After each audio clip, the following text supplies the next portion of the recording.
Have you ever been somewhere so quiet that it didn't feel peaceful? It felt wrong, like the air itself was holding its breath, waiting for something to happen. This story was sent to me by someone who asked not to be named. They said it happened 3 months ago somewhere in the Pacific Northwest. A camping trip meant to escape the noise of the world, but they found a place where sound itself doesn't exist. They called it the Silent Zone. What follows is their account, exactly as it was written. If you ever find yourself hiking deep enough into the woods that even your heartbeat sounds distant, turn back. I never planned to talk about this. But after what happened to Eric, after what they found or didn't find, I can't keep it to myself anymore. 3 months ago, the 4 of us decided to go camping. It wasn't unusual. We'd done it dozens of times before. The city had been eating us alive, the noise, the crowds, the endless notifications that made it feel like we were constantly plugged into a hive of static. Getting lost in the woods was our way to breathe again. Eric was the one who mentioned the Silent Zone first. He brought it up one evening while we were having beers in my apartment, scrolling through hiking forums like we always did before a trip. "You guys ever hear of the Silent Zone?" he asked, eyes fixed on the screen. It's supposed to be this area deep in the national forest where no sound exists. Like, literally none. Rachel had laughed. That sounds like complete bullshit. Probably something to do with acoustics or air pressure. But Eric wasn't laughing. "I'm serious. It's not on any official map.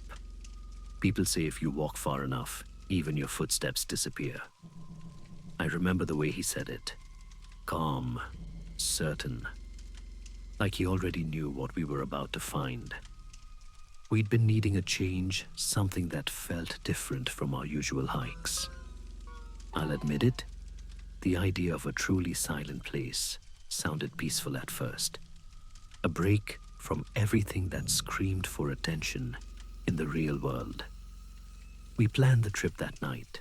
4 of us, Eric, Rachel, Megan, and me, packed up for a weekend in the deep woods. A place that wasn't on any map. At the time, it felt like an adventure.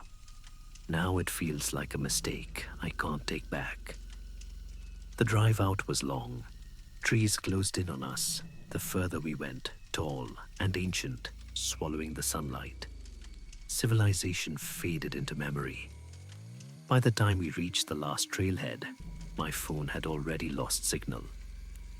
"This is where it starts," Eric said, pointing toward what barely looked like a trail, just a thin cut through the undergrowth, like nature had been trying to erase it. Rachel checked her phone one last time. No bars. She sighed. Megan smirked. "Guess we're officially off-grid." The first few hours felt normal. Birds chirped our boots, crunched on the earth, and the wind whispered through the trees. I remember thinking how peaceful it was. No cars, no chatter, no phones, just us and the forest. We set up camp as the sun dipped below the canopy. The fire crackled, the smell of pine and smoke filled the air, and for the first time in months, I felt quiet in my head. That's when Eric said it again. "We're close. Maybe another few miles tomorrow." Rachel rolled her eyes. "Can't wait for all that magical silence." Her tone was playful, but I could tell something about the idea unsettled her too. Later that night, I woke up to use the bathroom. I stepped out of my tent, half asleep, and looked up at the tree line. The moonlight spilled through like silver veins. Everything was still too still. The fire had died down to embers. I listened for the usual sounds. Insects whined, the faint rustle of branches. But what I heard instead was nothing. Not the kind of nothing you get when things are quiet. This was absence. like the world had forgotten how to make sound. I stood there for what felt like minutes, waiting for something to break it. A bird, a breath, anything. Then faintly, I heard the tent zipper behind me, and Rachel's voice groggy. "Hey, you okay?" The sound hit me like a punch. It wasn't loud, but it was there, real. And for a moment, I felt relieved. But I shouldn't have, because that was the last normal sound I remember hearing before everything went wrong. The morning light filtered weakly through the trees, painting everything in shades of gray and green. It felt colder than it should have, the kind of cold that clings to your skin even when the sun's up. We packed our gear and started deeper into the forest. The path Eric had found online wasn't on any map. It wasn't even a real trail, more like something carved long ago and left to rot. Branches hung low, clawing at our jackets, and every few minutes we had to stop and figure out which direction was forward. Eric led the way, confident as always.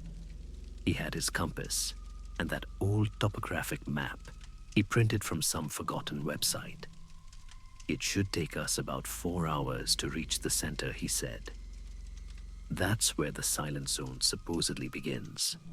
Rachel scoffed, or where people get lost and die trying to find it. Megan shot her a look. Can we not? I stayed quiet. I didn't want to admit it, but something about the forest already felt off. It wasn't the silence, not yet. There were still sounds, but they felt thin, distant, like we were listening to an old recording of the woods, not the real thing. Around noon, we stopped for a break near a shallow creek. The water trickled softly over the rocks. I remember that sound so clearly now. It's one of the last natural sounds I can still recall. Megan filled her bottle and smiled. See, it's not cursed. Just a regular forest. Eric nodded, though he looked distracted, staring at the tree line like he was listening for something. I asked him what was up. He shook his head. Thought I heard something. Never mind. We kept moving. The terrain started to change. The trees grew taller, closer together. The light struggled to break through the canopy, turning everything a dim green. The deeper we went, the more the world behind us disappeared. At one point, I turned around. The trail we'd come from was gone, swallowed by the forest. "Hey, can you guys hear that?" I asked. Rachel stopped. Hear what I frowned. The forest had gone quieter. No birds, no wind, not even the faint hum of bugs. It wasn't silent, not completely, but everything felt muted, like the world was holding its breath. Probably just how the terrain works, Eric said quickly. Sound doesn't travel the same way when the trees are dense. He said it like he was explaining it to himself more than to us. We walked for another hour before setting up camp for the night. The air felt heavy, like we'd climbed a mountain, though the land was flat. Even our voices sounded strange, dull, as if they were swallowed the moment they left our mouths. That night around the fire, no one talked much. The crackling was faint, almost mechanical. The warmth didn't seem to reach far. I tried to laugh it off. Guess this is what true peace and quiet feels like. Megan smiled weakly. Rachel didn't. Eric was staring into the fire, lost in thought. When I finally crawled into my tent, I tried to convince myself it was all in my head. That the air wasn't thicker.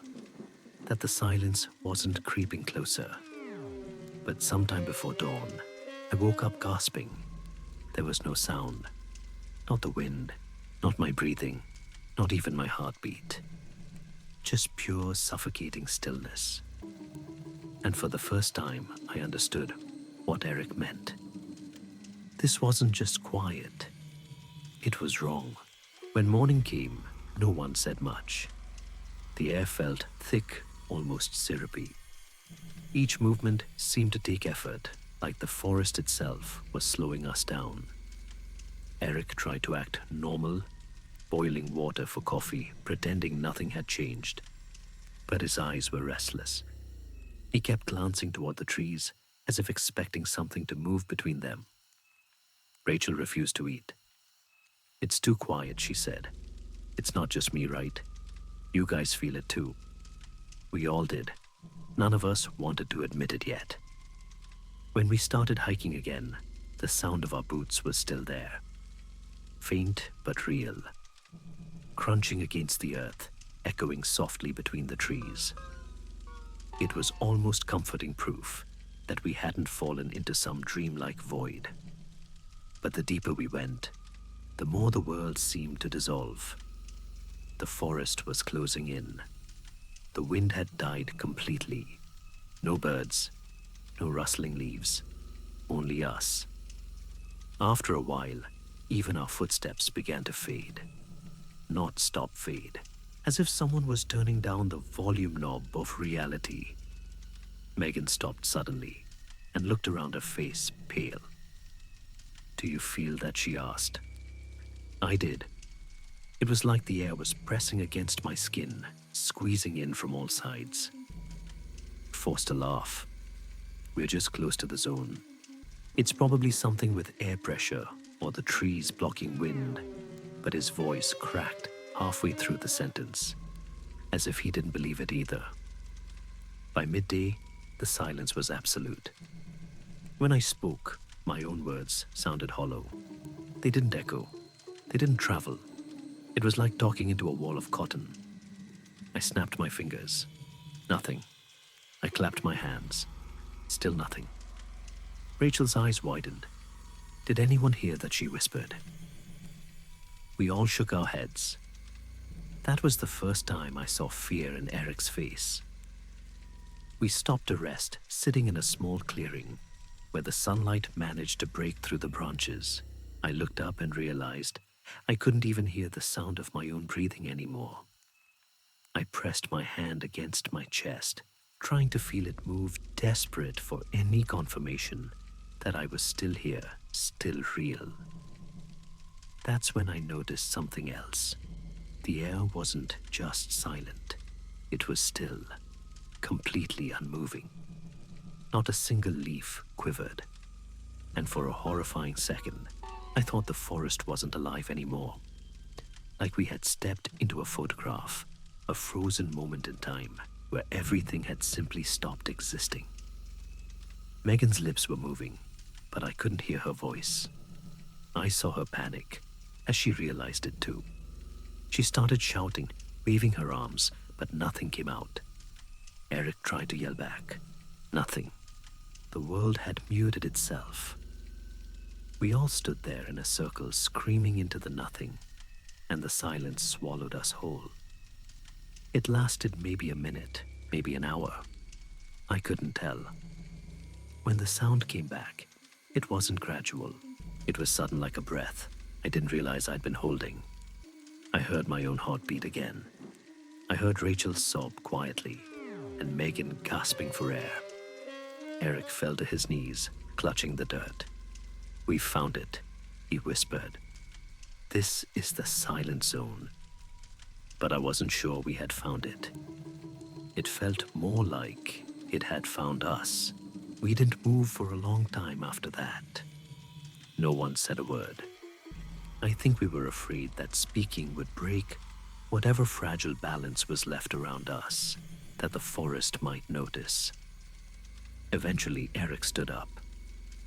"We keep going," he said. His voice was steadier than mine would have been, but his hands were shaking. "We've come this far. We document it, and then we turn back." No one argued. It wasn't courage that kept us moving. It was something closer to denial. The trail had almost disappeared now. Branches twisted together the ground, overgrown with moss, that muffled every step we took. Even when the silence lifted, it didn't feel normal anymore. Every sound was flat, stripped of depth. By the time we made camp again, night had started to fall. The fire refused to burn properly. The flames moved, but the sound wasn't right. It was there, but distant, like listening through thick glass. We sat around it, each of us lost in our thoughts. Rachel broke first. "I don't like this," she whispered. "It's like something's watching us." Eric sighed. "There's nothing here." But the way he said it, he didn't sound convinced.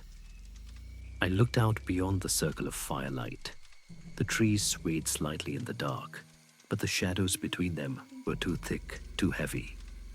My mind kept forming shapes inside that darkness, shapes that moved when I wasn't looking directly at them. At some point, Megan stood up.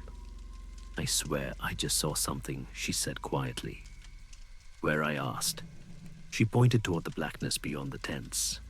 "There, between those two trees." We all stared, but there was nothing. Just darkness.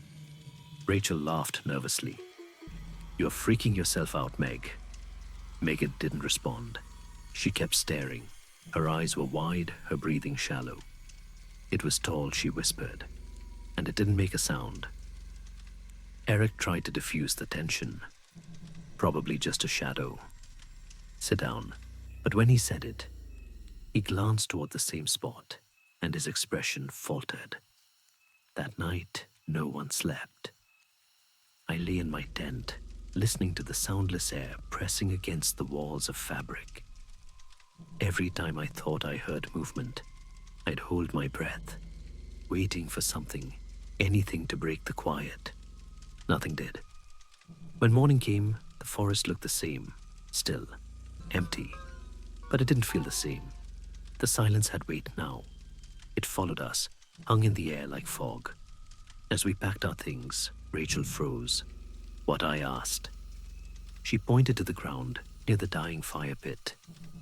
The ash had been disturbed, long, narrow impressions, carved through the dirt, like something had dragged a branch through it. But there were no branches nearby, and they weren't lines.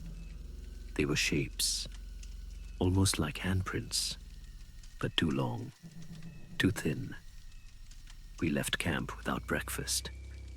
No one said anything this time. I could feel it watching us from somewhere behind the trees. Every so often I'd look back. Nothing. But I knew. I knew. The silence wasn't just around us anymore. It was following.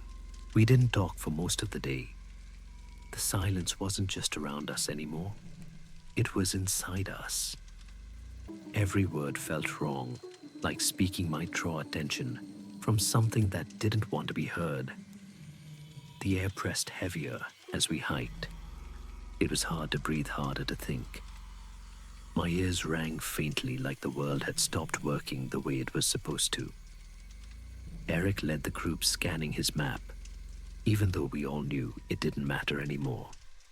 The trail was gone. It had been for miles. We were walking on instinct, or maybe in circles. At one point, Megan whispered, "I can't hear my own steps." I looked down. My boots moved, crunching against the dirt, but there was no sound. None at all. Just that dull hum inside my skull, the kind you get when you're deep underwater. Rachel started crying quietly. Eric didn't even turn around. I think he was afraid that if he acknowledged it, it would become real. By late afternoon, the forest had gone darker, the canopy so dense that sunlight barely made it through. That was when Megan froze. What I asked already, knowing I didn't want to hear the answer. She pointed between two trees up ahead. There, she mouthed. I followed her gaze. At first I thought it was a trick of the light, a darker patch of shadow. Then it moved. Something tall, thin, and black against the trees. The shape of a body, but wrong, stretched, its head brushing the branches above. It didn't walk. It shifted. like the darkness itself was alive and folding in on itself. Megan stumbled back, her eyes wide. Eric hissed, "Don't move." But it was too late. The thing turned toward us, or maybe it had always been facing us. There were no eyes, no features, just a shape that looked almost human. And the moment I saw it clearly, the silence deepened again. I couldn't hear my heartbeat, couldn't hear the air leave my lungs. The world had been smothered. We ran. I don't even remember deciding to. My body just reacted. Branches whipped my face, roots caught my ankles, but there was no sound. Not the bounding of our feet, not the snap of wood. Just the echo of my thoughts screaming in a vacuum. When we finally stopped gasping for air that wouldn't come, the thing was gone. At least we thought it was. We set camp before dark, too shaken to keep walking. No one slept. Every time I blinked, I saw it, the shape between the trees waiting. When I finally drifted into uneasy sleep, I dreamt of being buried alive, trapped under layers of dirt, so thick I couldn't scream. When I woke up, it wasn't a dream anymore, because Megan was gone.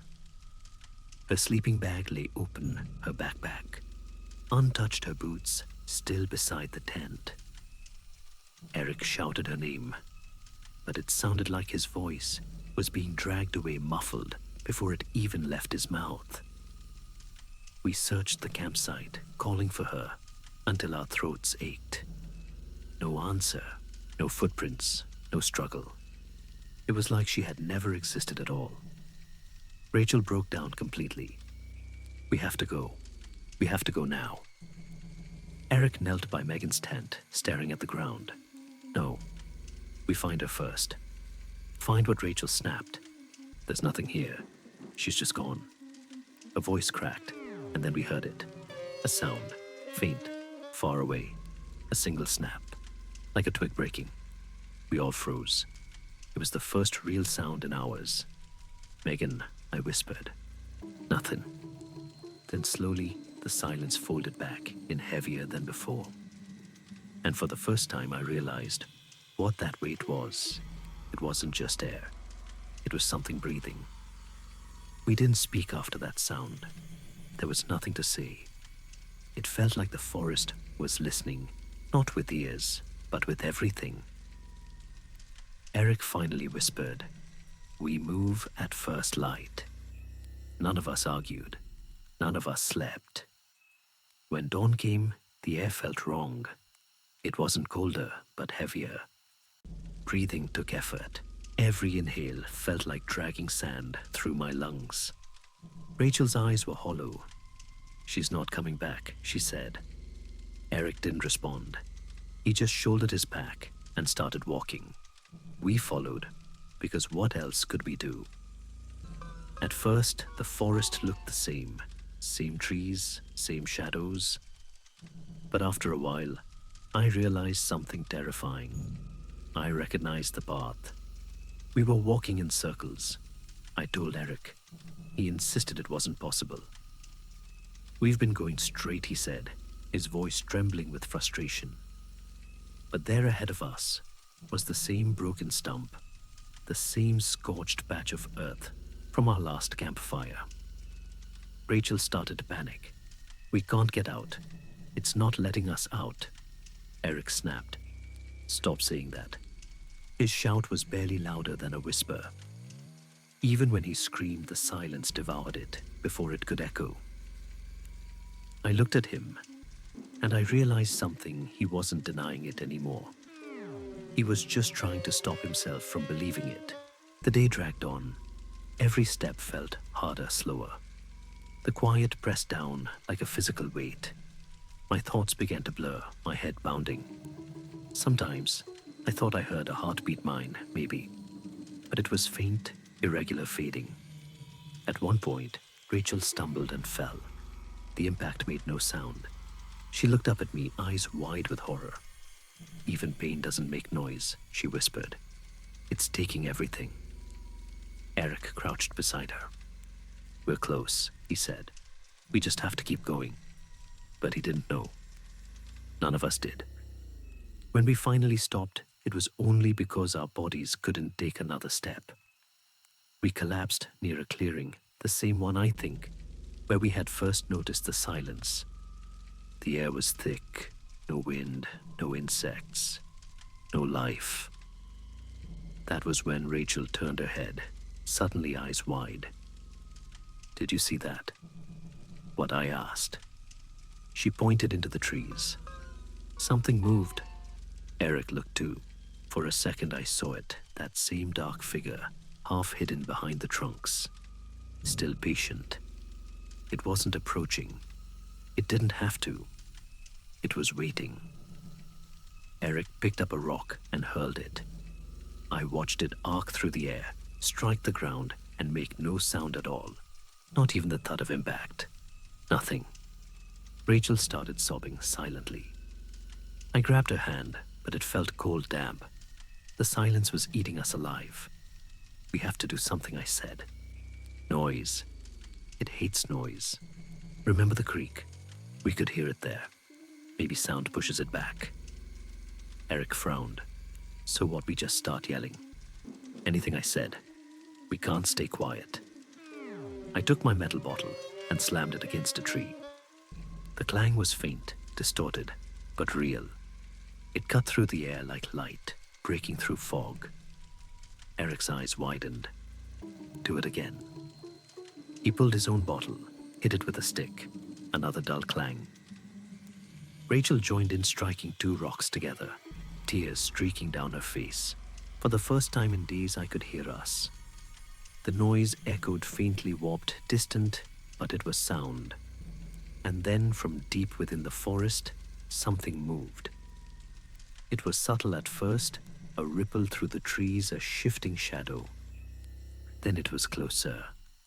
I felt it before I saw it, a drop in pressure, a tightening in my chest. The air itself recoiled at the sound, like the forest was fighting back. "Keep going," I shouted, but my voice broke apart halfway through. The ground seemed to tilt. I stumbled back, hitting the dirt. Rachel screamed, though it came out muted like underwater. Eric kept slamming metal on metal over and over. And then a sound. Not ours. A deep guttural groan, like the earth itself, exhaling. The trees bent slightly. The light flickered. The silence wasn't gone, but it was wounded. I could feel it retreating. Eric turned to me, sweat streaking his face. "It worked," he gasped. "Do you hear that?" It's moving away. Before he could finish, something dark shot. Between us, fast, formless cold. The fire sputtered out. The sound vanished. And just like that, we were back in the void. Eric fell to his knees, staring into the dark. "I think it's angry now," he whispered. He was right. Because the silence was no longer waiting. It was hunting. We didn't wait to see what came next. Eric grabbed his pack. I hauled Rachel to her feet, and we started running, or tried to. The silence pressed against us like gravity, slowing every movement, choking the air from our lungs. Each step felt heavier than the last. The ground sucked at our boots. The world felt wrong, bent, warped, like the forest itself was turning against us. Rachel stumbled, gasping for breath that wouldn't come. "I can't," she mouthed. Her voice made no sound. Her lips moved, but nothing came out. Eric pulled her up. "Don't stop," he shouted, or tried to. I could see his throat strain, but his words died the instant they left his mouth. I wanted to scream. I wanted to hear something, anything, even my own heartbeat. But there was only that suffocating void. We broke through the trees into a clearing, one I recognized. The same clearing where days earlier we had heard sound for a moment. It was faint then, fragile, but now it felt like our last chance. I dropped my bag and slammed my metal bottle against a rock. Nothing. Again. Still nothing. Eric joined in, beating his flask against the ground. Rachel hit her flashlight against a tree until it cracked. And then it happened. A sound. Tiny, brittle-like glass underfoot. But it was real. The silence wavered. I felt it a ripple through the air, as though the forest itself was flinching. "Do it again?" I tried to yell. My voice came back halfway through the sentence, broken and raw. We made more noise, metal wood, anything that could cut through the quiet. Each clang felt sharper, louder, and the forest began to move. The shadows shifted backward, retreating like ink in water. The weight in my chest lifted slightly. I could hear my breath, now ragged and uneven. Behind us, something stirred, that tall, twisted shape, struggling to stay hidden as the sound grew. It wasn't melting away. It was withdrawing like a wound sealing itself shut. We kept hitting, kept shouting, and for the first time in days, the silence cracked open. I heard the wind, the trees, the sound of my own tears hitting the dirt. "Go," Eric shouted, his voice, raw but audible. "We can make it." We dragged Rachel between us and pushed through the trees, the faint sounds of our footsteps echoing behind us. Every step was agony, but there was noise again. It was like coming back to life. When we broke through the last line of trees, the light blinded me. The road stretched ahead, empty, quiet, normal. And then, the silence shattered completely. Birds, wind, leaves rustling, even the sound of Rachel sobbing hit me like thunder. We collapsed on the asphalt, gasping, crying, laughing. It was over. Or at least we thought it was. After a while, we looked back toward the forest. The tree line was still peaceful, as if nothing had ever happened there. No shadows, no movement, just the soft hum of nature returning. Eric sat beside me, staring into the distance. "We made it," he said. His voice was shaking. "We're alive." Rachel nodded weakly, holding her knees to her chest. For a long time, none of us spoke. The world sounded deafening after so much quiet. Every noise felt wrong now, too sharp, too close. Eventually, I realized something. The ringing in my ears wasn't fading. It wasn't tinnitus. It was static, low, constant, like the sound a microphone makes when it's recording nothing. That night, when I finally made it home, I couldn't sleep. The hum followed me. It's not loud, just always there. Sometimes when I'm lying in bed, it stops. Only for a few seconds. Long enough for me to feel that crushing weight again, that suffocating emptiness. And every time it happens, I swear I can feel something in the room, with me tall, still patient, waiting for the sound to die. That was the last message they sent. The local authorities searched the area for weeks. They found 3 abandoned campsites, but no bodies. The forest where this took place still exists. Hikers report strange pressure changes, places where their voices seem to vanish. Some say it's just natural acoustics. Others think the silent zone is still expanding. If you ever go hiking and the world around you starts to fade, don't wait for the silence to take you. Make noise, run. Because once it finds you, you'll never hear anything again.